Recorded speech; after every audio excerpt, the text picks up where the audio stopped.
성남시 옆에 있다가 여러분 구경하셨죠? 성남 근처에 가면 꼭 경계를 지나면 왜 그때부터 확 다른 거예요. 탄천에 운동하러 가면은 그 이상의 경계 사이로 그렇게 달라요. 겨울에 눈 오는데 눈발 빌빌빌 하고 가다 보면 어느 구간에 가면 갑자기 도로가 눈이 싹 쳐서 뻥 뚫려 있어요. 거기 보니까 성남이요. 용인 시민들이 화나가지고 불만을 터뜨릴 때마다 야 성남시장이 이재명 잘하네. 그래서 제가 전국 대통령 후보까지 되지 말았습니까 여러분.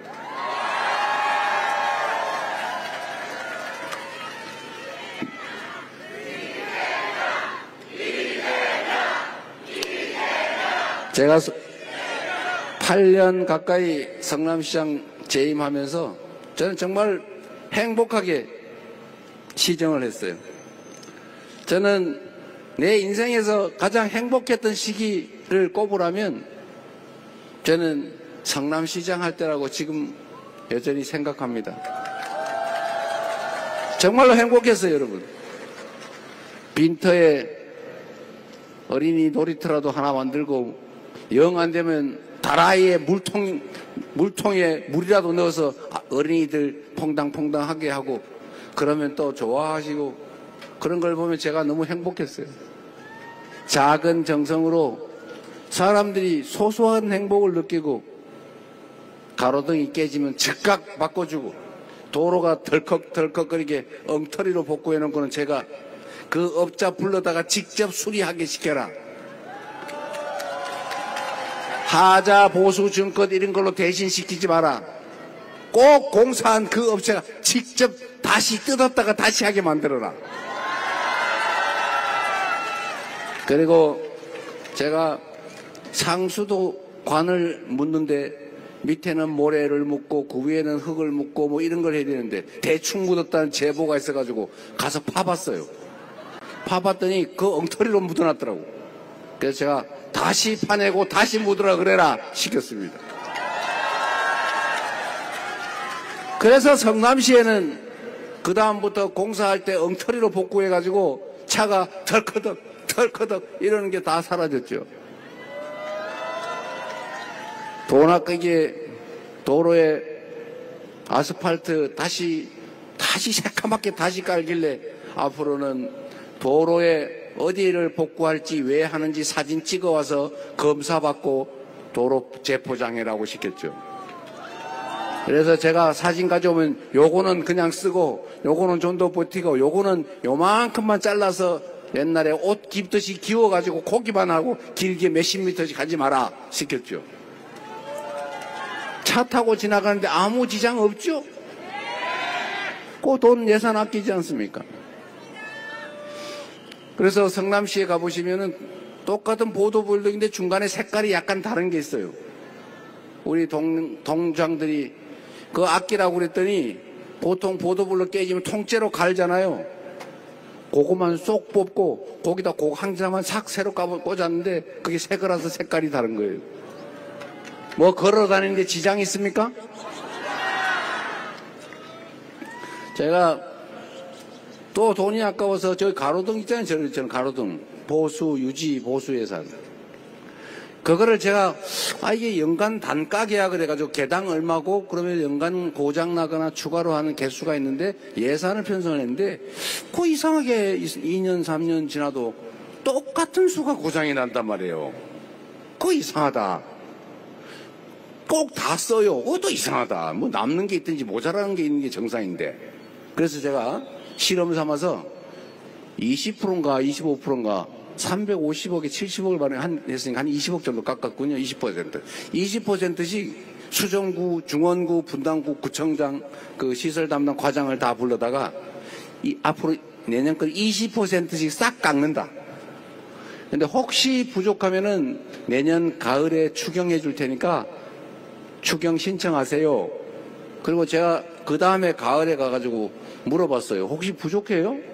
작년보다 20% 깎았는데 혹시 예산 부족하지 않습니까? 그랬더니 괜찮대. 문제 없대요. 그래서 제가 알았죠. 야, 가로등도 이재명 시장 무서워서 고장 날 게 안 나는구나. 그래서 거기서 한 70억을 아껴가지고 연간 70억을 아껴서 그걸로 교복 10,000명 30억 해줘도 아무 지장은 없지 않습니까? 그리고 청년 배당도 100억 뭐 2조 3조에 되는 예산에서 다른 거 아껴서 하니까 아무 무리 없이 빚 더 지지 않고 우리 성남 시민들한테 세금 더 걷지 않고 빚 갚아가면서 다 그런 복지하고도 걱정이 없이 다 되더라 그 말입니다. 희한하지 않습니까 여러분?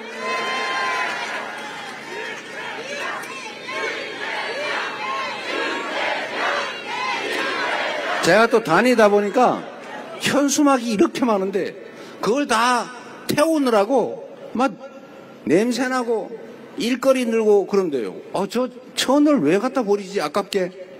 그래서 제가 현수막을 걷어다가 쓰레기 버리는 봉다리로 만들어서 그걸 쓰라고 시켜가지고 지금 성남시에 가면 아직도 현수막으로 만든 쓰레기 봉다리가 여기저기 비치되어 있어요. 얼마나 좋습니까 여러분? 자기 돈이면 그렇게 안 하겠지요. 남의 돈이니까 그냥 쓰는 거예요. 그리고 그걸 아낀다고 뭐 칭찬해 주는 것도 없고 이걸 갖다 바치면 승진시키고 좋아하지만 이렇게 예산 아껴가지고 시민들 복지를 늘린다고 누가 상을 주기를 합니까? 안 하는 거죠. 그러나 시장이 정신 바짝 차리고 앞으로 사고가 안 나게 하면 승진시켜주겠다. 동네 민원 많이 찾아오면 해결은 못해도 숫자 많이 발굴해오면 승진시켜주겠다. 이러니까 동네에 가가지고 우리 동장들이 혹시 뭐 필요한 거 없어요? 혹시 어디 뭐 문제되는 거 없나? 막 다니면서 민원을 발굴을 해가지고 심지어 이 골목에 쓰레기, 저 골목에 쓰레기 있으면 A 쓰레기 발견, B 쓰레기 발견 이렇게 써가지고 저한테 보고하잖아요. 그러면은 동장이 할 거 동장이 하고 구청장이 할 거 구청장이 처리하고 본청의 과장들이 할 거 처리하고 국장이 처리하고 부시장이 해도 안 되면 나한테 가져와라. 시장한테 가져오면 이거 왜 가능한데 안 했어 하면 혼나죠. 그러니까 다 처리하고 처리 불가능한 건 불가능하다고 설명하니까 동네 민원이 다 사라졌어요. 그러니까 얼마나 사람들이 좋아해요. 또 다 사라졌다니까. 야 10개 남았는데 허위사실 공표했다고 고발할라. 거의다로 수정합니다. 그래서 여러분 성남 시민들이 지금도 저를 보면 좋아하세요. 왜 인천 갔냐 다시 돌아와라 그러는데 저는 그런 걸 볼 때마다 정말로 행복합니다. 인생을 사는 묘미가 있잖아요. 보람이잖아요. 공직자의 보람. 저는 그래서 성남시장 시절이 정말 생각하면 할수록 행복해요. 경기도지사는 3년밖에 못 해가지고 뭐 시작하려 그러다 그냥 대통령 후보로 차출되는 바람에 정말 구체적인 성과를 많이 내지 못했습니다. 국정도 저는 마찬가지라고 생각해요. 애정을 가지고 성실하게 정말 실력 발휘를 하면 지금보다야 훨씬 나은 대한민국 되지 않겠습니까 여러분?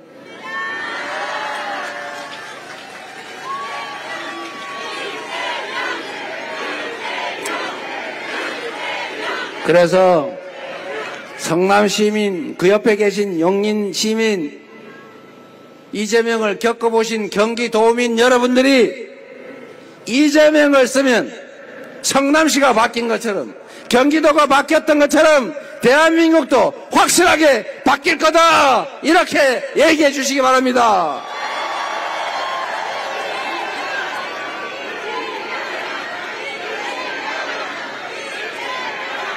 여러분 이것도 우리 국민들이 다 나와버려야 되는데 동작도 좀 모아가지고 한번 해보죠. 숫자가 많이 잘 안 되는데 손 한번 들어보세요. 이렇게 보기 좋죠? 1번 자 지금부터 지금은 진짜 잘하시네요. 이렇게 해주시기 바랍니다. 여러분, 정말 저는 대한민국 공동체라고 하는 걸 아름답게 한번 만들어 보고 싶어요.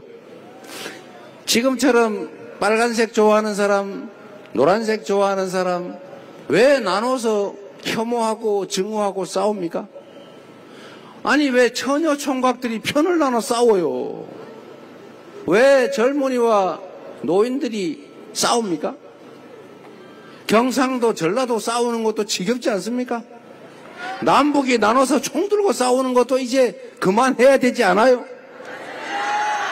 그런데 정치하는 사람들이 자꾸 편을 갈라 싸우게 하지 않습니까? 정치가 뭡니까? 세상 사람들은 누구나 자기 생각이 다를 수 있어요.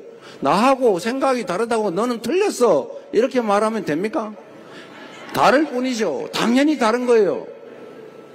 다름을 인정하고 이해관계도 충돌한다는 거 다 인정하고, 또 네 뜻대로만 살 수 없는 것처럼 내 뜻대로만 살 수 없다는 거 인정하면서 대화하고 인정하고 포용하고 논의를 통해 차이를 좁히고, 그리고 마지막에 타협해서 같이 가야 되는 것 아닙니까? 그게 대한민국 공동체가 가야 될 길, 요즘 흔하게 하는 말로 바로 통합 아닙니까, 여러분? 대통령이 해야 될 제일 중요한 일이 대통령을 큰 통치자로 잘못 알고 지 권력을 마구 행사하는 이 못된, 잘못 배운 정치 집단이 있기는 하지만 우리 국민들은 이미 알고 있죠. 이 대통령이란 국민을 크게 통합시키는 사람이라는 사실을.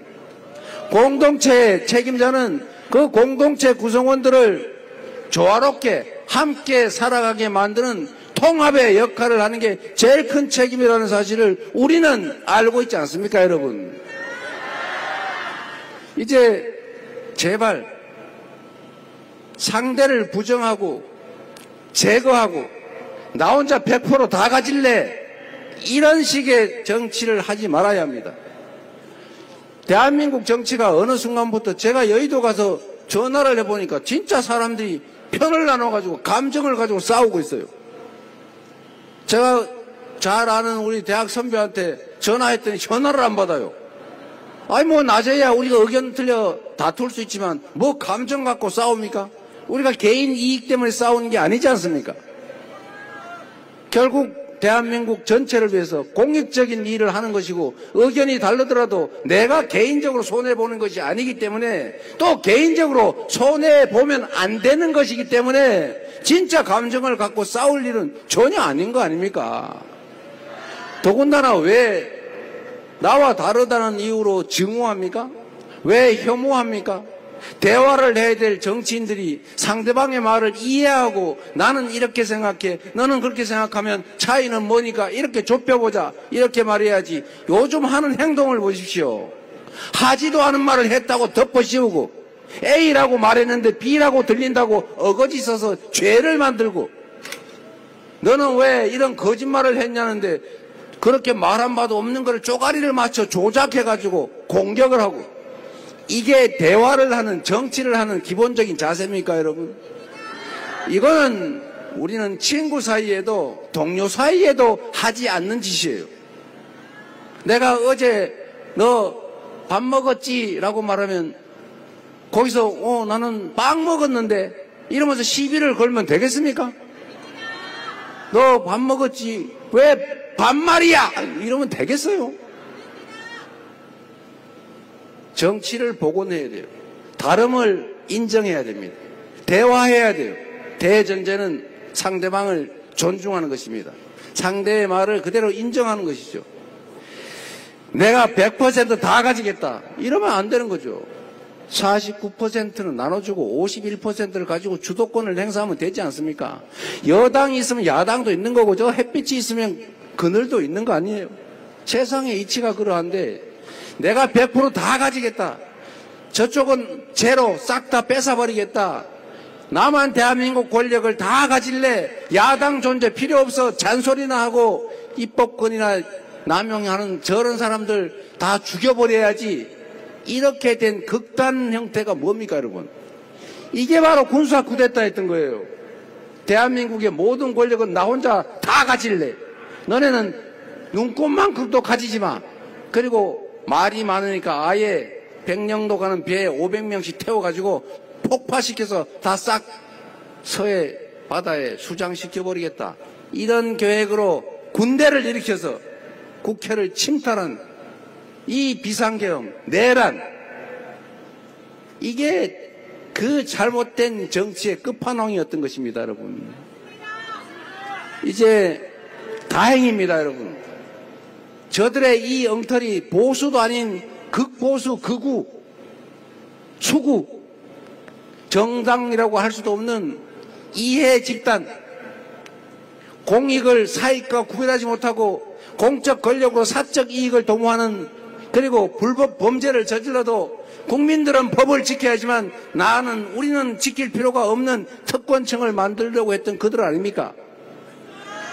제재해야 되는데 이제 간이 붓다 부어서 결국은 군사 쿠데타, 친위 쿠데타를 일으켰으니 이제는 깔끔하게 정리하고 제대로 된 민주주의, 제대로 된 민주공화국 이번 6월 3일에 우리 손으로 반드시 만들어야 하지 않겠습니까?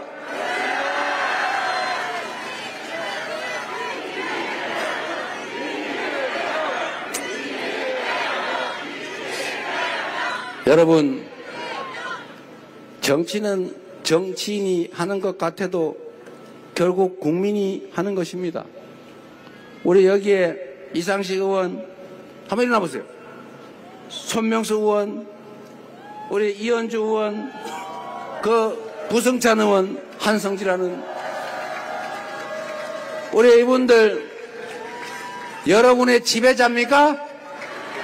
여러분을 위해서 일하는, 여러분 세금으로 월급을 주고 있는 여러분이 일을 맡긴 대리인 일꾼들이죠. 모섬들이니 일 잘하면 더 부려먹고 세경도 더 주고 잘못하면 세경을 깎고 야단치다가 영 아니면 중간에도 내쫓을 수 있는 여러분의 청직한 일꾼 박수 한번 보내주십시오. 열심히 잘하고 있죠? 이제 앉으시죠. 우리 민주당이 좀 많이 달라지지 않았습니까? 작년 선거 끝난 이후로 지금까지 해외 출장 가서 노는 국회의원 봤습니까? 사실은 너무 일이 많아서 출장도 우리가 못 가게 했지요.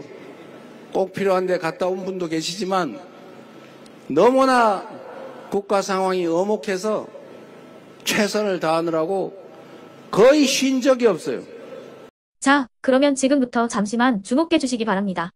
제가 구독자분들을 위해서 선물 하나를 준비했는데요. 제가 항상 여러분들께 드리는 말씀이 있습니다. 뉴스만 평소에 잘 챙겨보셔도 돈이 되고 돈을 벌 수 있다라고 말씀을 드렸는데요. 여러분들은 여기 보시는 삼성전자 뉴스를 보고 어떤 생각이 드세요? 아니면 정치인들의 뉴스, 날씨 뉴스를 보고는 어떤 생각이 드시나요? 그냥 뉴스만 보고 끝내는지, 아니면 이 뉴스를 어떻게 이용할 수 있는지, 이 부분을 고민하고 계시는지를 되물어보고 싶습니다. 그 이유가 뭐냐 하면 제가 지난번에 여러분들께 뭐라고 말씀을 드렸었죠? 지금은 반도체 섹터를 눈여겨보셔야 한다고 말씀드렸습니다. 그리고 나서 이런 썸네일들 뉴스를 통해서 많이 보셨을 겁니다. 반도체 내용이 이슈가 됐을 때 부자들은 어떻게 생각한다? 반도체 관련주들은 뭐가 있는지, 어떤 종목이 가장 좋은지, 어디에 투자해야 돈이 몰리는지 자연스럽게 생각한다고 제가 말씀을 드렸죠. 그 이유가 뭐냐 하면 부자들이 봤을 때는 이슈가 곧 돈으로 이어지고 그 이슈가 나에게 돈을 벌어준다는 경험적 확신이 있기 때문에 부자들은 항상 이런 사회적 이슈를 관심있게 챙겨본다고 제가 말씀을 드렸습니다. 이번에도 마찬가지인데요. 제가 지난번에 시청자분들과 함께하는 주식으로 수익 내기 이벤트를 진행했었죠. 당연히 100% 무료로 진행을 했었고요.